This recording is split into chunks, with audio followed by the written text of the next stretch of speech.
Hello दोस्तों, KP college के online classes में एक बार फिर से आप सभी का स्वागत है। हम बीए थर्ड ईयर की क्लासेस में नया चैप्टर लेके आए हैं और वो है हमारा चैप्टर नंबर 22, उपयोगिता की धारणा और सीमांत उपयोगिता। यानी कि अब हमने जितने भी बाज़ार वगैरह पढ़ ली, बाज़ार से हम वस्तुएं लेके आएंगे, वस्तुएं हम खरीदेंगे किस आधार पर, यानी कि उसकी उपयोगिता किस तरीके से है, उपयोगिता कितने प्रकार की होती है, वो सभी हम इस अध्याय में पढ़ेंगे। तो आइए सबसे पहले देखते हैं हम कि उपयोगिता की परिभाषा क्या होती है, यानी कि उपयोगिता को हम किस तरीके से डेफिनेट कर सकते हैं कि किसी वस्तु या सेवा का वह गुण अथवा शक्ति जो प्रत्यक्ष अथवा अप्रत्यक्ष रूप से मानवीय आवश्यकताओं की पूर्ति करती है। यानी कि कोई वस्तु या उसकी वो एबिलिटी है, उस वस्तु की वो गुण या कैपेसिटी जिसके द्वारा क्या होता है, डायरेक्टली और इनडायरेक्टली रूप से हमें क्या होता है, यानी कि जो वस्तु खरीद रहे हैं यानी कि ग्राहक या हम सबकी आवश्यकताओं की पूर्ति हो जाती है। तो जब भी हम उपयोगिता की बात करेंगे तो उपयोगिता के बारे में यही बात करेंगे कि वो क्या करती है, हमारी मानवीय आवश्यकताओं की पूर्ति करती है। फिर उसके बाद हम देखते हैं कि ये जो उपयोगिताएं होती है इनकी विशेषता क्या होती है। तो इनकी विशेषताओं की बात करें तो सबसे पहली विशेषता है कि उपयोगिता व्यक्तिगत होती है, यानी कि ये क्या होती है, पर्सनली होती है। पर्सनली यानी कि उपयोगिता हर किसी के लिए अलग अलग होगी। अगर मान लो कोई बाज़ार से हम वस्तु खरीद के लेके आए तो वो वस्तु मेरे लिए जितनी इम्पोर्टेंट है, ज़रूरी नहीं है वो सभी के लिए उतनी इम्पोर्टेंट हो। यानी कि ये जो उपयोगिता कैसे होती है, ये व्यक्तिगत होती है, यानी कि ये पर्टिकुलर इंसान पे डिपेंड करती है। तो हम लिख सकते हैं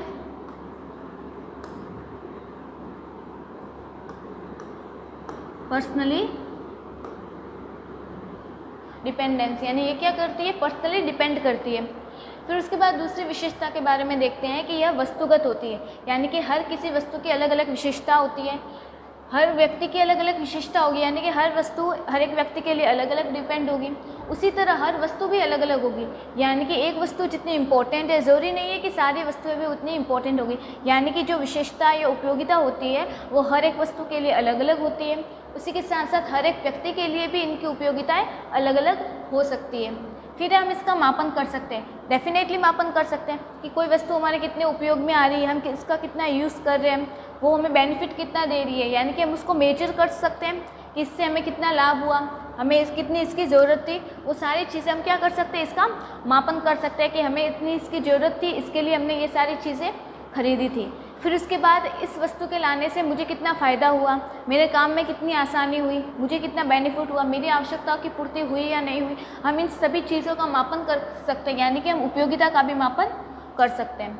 फिर वस्तु का क्रय करने के लिए प्रेरित करना, यानी कि वस्तु की आवश्यकताएं क्या करती है, हमें खरीदने के लिए मजबूर करती है। यानी कि हमें उस वस्तु की कितनी आवश्यकता है, हमें किताबों की ज़रूरत है, तो हम क्या करेंगे, उस वस्तु को खरीदने के लिए क्या करेंगे, एक्साइटेड हो जाएंगे, यानी कि हम क्या हो जाते हैं, प्रेरित हो जाते हैं। इसका अर्थ क्या हुआ कि उपयोगिता यानी कि यूटिलिटी, यानी कि किसी वस्तु का यूज़ करना इससे क्या होता है, खरीदने के लिए हम मजबूर हो जाते हैं। यानी कि हमें उस चीज़ की उपयोग है, हमें उस चीज़ की ज़रूरत है, तो इससे क्या हो जाएगा, हम उस वस्तु को खरीदने के लिए मोटिवेट हो जाते हैं, यानी कि प्रेरित हो जाते हैं।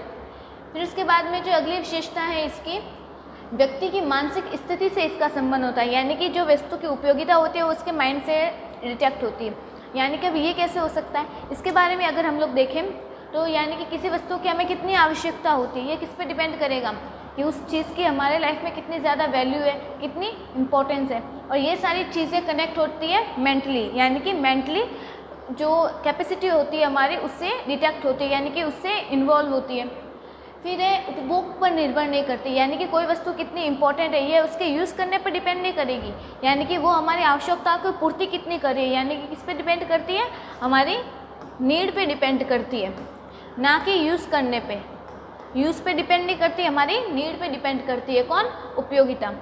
फिर उसके बाद में देखते हैं कि उपयोगिता के भेद कितने होते हैं, या फिर इसके रूप कह सकते हैं, या फिर उपयोगिता के कितने रूप होते हैं। तो जब हम उपयोगिता की बात करें तो उपयोगिता दो प्रकार की हो सकती है हमारे पास। जो पहली उपयोगिता वो है सीमांत उपयोगिता, और दूसरी उपयोगिता है कुल उपयोगिता।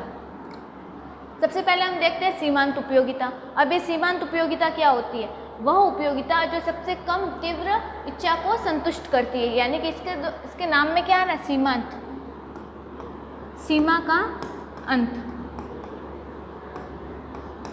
सीमा का अर्थ क्या होता है, लिमिट,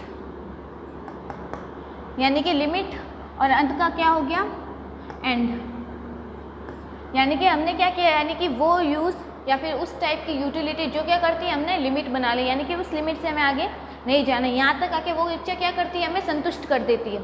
यानी कि सीमांत उपयोगिता वह उपयोगिता होती है जिससे क्या होता है, हमारी सिर्फ एक लिमिटेड चीज़ों की ही आपूर्ति होती है, यानी कि हमारी एक लिमिटेड चीज़ों की नीड कंप्लीट हो जाती है, वो होती है सीमांत उपयोगिता। अब इसके 3 रूप हैं। 3 कौन कौन से? धनात्मक सीमांत उपयोगिता, शून्य सीमांत उपयोगिता और ऋणात्मक सीमांत उपयोगिता। अब ये क्या होती है, सीमांत उपयोगिता के बारे में समझ लिया। अब आगे देखते हैं कि धनात्मक, ऋणात्मक और शून्य क्या होते हैं। धनात्मक का अर्थ क्या होता है? पॉजिटिव। जब किसी वस्तु के अतिरिक्त उपभोग से उपयोगिता प्राप्त हो रही है तो यह धनात्मक सीमांत उपयोगिता कहलाती है। यानी कि इसके अंतर्गत क्या होता है कि वह उपयोगिता जिसके द्वारा अगर किसी वस्तु का हम लोग यूज़ कर रहे हैं, उपभोग का अर्थ होता है यूज़ करना, यानी कि उसके यूज़ करने से हमारी उपयोगिता प्राप्त हो रही है, यानी कि हमें यूटिलिटी मिल रही है। धनात्मक सीमांत उपयोगिता का अर्थ यही होता है कि वह वस्तु यानी कि वो वस्तु के उपयोग से जिसके द्वारा हम ये यूज़ कर रहे हैं उसमें कंटिन्यूटली पॉजिटिविटी मिल रही है, हमें पॉजिटिव इफेक्ट मिल रहा है, यानी कि हमें पॉजिटिव रिव्यू मिल रहा है, तो वो उपयोगिता होती है धनात्मक सीमांत उपयोगिता। अगर इसका हम एग्जाम्पल लें, यानी कि मान लो कोई आदमी है, वो संतरे खा रहा है, उसने 1 संतरे खाए, 2 संतरे खाए, 3 संतरे खाए, उसके बाद क्या हुआ, वो फुल हो गया। उसके बाद यानी कि मैक्सिमम वो 3 संतरे खा सका। इसका अर्थ क्या हुआ, उसकी जो धनात्मक सीमांत उपयोगिता है, यानी उसके द्वारा उसे क्या हुई, यूटिलिटी प्राप्त हो गई, यानी कि वह संतुष्ट हो गया। तो यानी कि जिसके द्वारा हम संतुष्ट हो गए, जिसके जितने यूज़ करना था अगर हम संतुष्ट हो गए तो वो होती है धनात्मक सीमांत उपयोगिता। यानी कि उसने मैक्सिमम कितने संतरे खाए, 3 संतरे खाए, यानी कि 3 उसकी क्या हो गई, धनात्मक सीमांत उपयोगिता। फिर है शून्य सीमांत उपयोगिता। यदि किसी वस्तु के उपभोग से उपयोगिता में कोई परिवर्तन ना हो तो वह शून्य सीमांत उपयोगिता कहलाता है। यानी कि उसके उपयोगिता में कोई परिवर्तन नहीं होना चाहिए। यहाँ पे तो क्या हो रही थी, हमें यूज़ हो रहा था, उसे प्राप्त होने, यानी कि वो 3 खाने के बाद फुल हो गया, उसके बाद अब वो और नहीं खा सकता।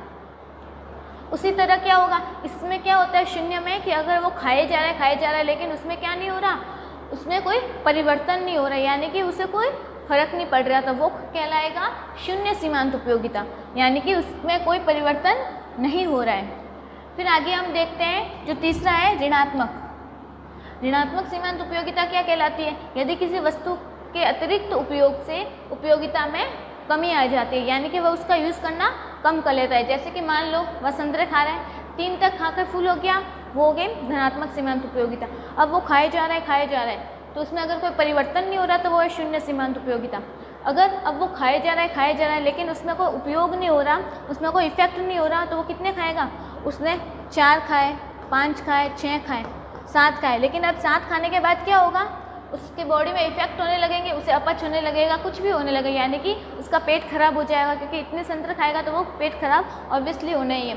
तो इसका मतलब क्या है कि अगर वो इनसे ज़्यादा संतरे खाएगा तो इससे उसमें प्रॉब्लम आ जाएगी, अब वो इससे आगे खा ही नहीं पाएगा, यानी कि उसकी खाने की दर क्या हो जाएगी, कम हो जाएगी।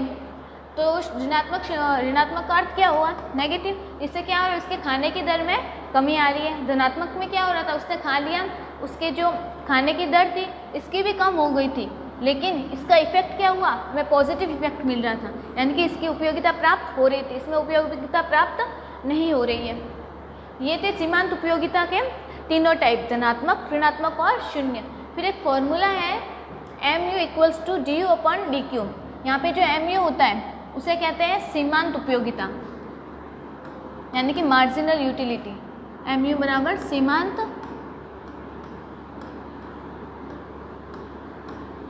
उपयोगिता। mu को कहते हैं सीमांत उपयोगिता, यानी कि मार्जिनल यूटिलिटी। फिर है du। du है उस वस्तु का कितना उपयोग कर रहा है, यानी कि उपभोग कर रहा है, वस्तु का उपभोग।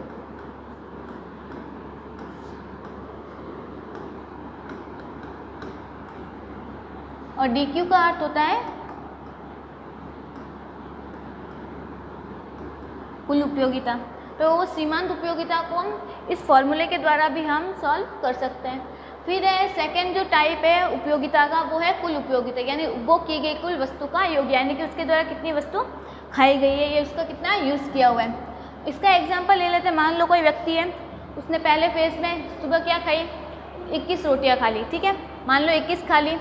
फिर दोपहर में उसे फिर से भूख लगी, 5 खा ली, फिर 10 खा ली, यानी कि पूरे दिन में उसने उस वस्तु का उपयोग कितना किया। यानी कि अगर रोटी की बात करें तो उसने टोटल रोटियाँ कितनी खाई है, अगर इन सबको हम काउंट करेंगे तो फिर क्या आएगी, इसकी टोटल रोटियाँ आ जाएगी। तो कितनी खाई इसने, टोटल इसका जो हो गया कुल उपयोगिता हो गई 36। तो ये थी हमारी कुल उपयोगिता। सीमांत उपयोगिता में क्या होता है, किसी एक लिमिटेड टाइम तक, यानी कि किसी एक लिमिटेड टाइम तक अगर हम यूज़ करें तो उससे क्या है कि थोड़े से समय में हमें क्या हो जाती है, संतुष्टि मिल जाती है, हम सेटिस्फाइड हो जाते हैं, तो वो सीमांत उपयोगिता यानी कि एक लिमिटेड टाइम तक। और कुल में क्या है, यानी कि टोटल के बारे में हम बात कर रहे हैं। तो ये थी उपयोगिता, किसी वस्तु का कितना उपयोग होता है। तो इसी के साथ ये जो चैप्टर था हमारा उपयोगिता की धारणा और सीमांत उपयोगिता, ये खत्म हो गया। अब नए वीडियो में मिलेंगे नए चैप्टर के साथ, तब तक के लिए धन्यवाद।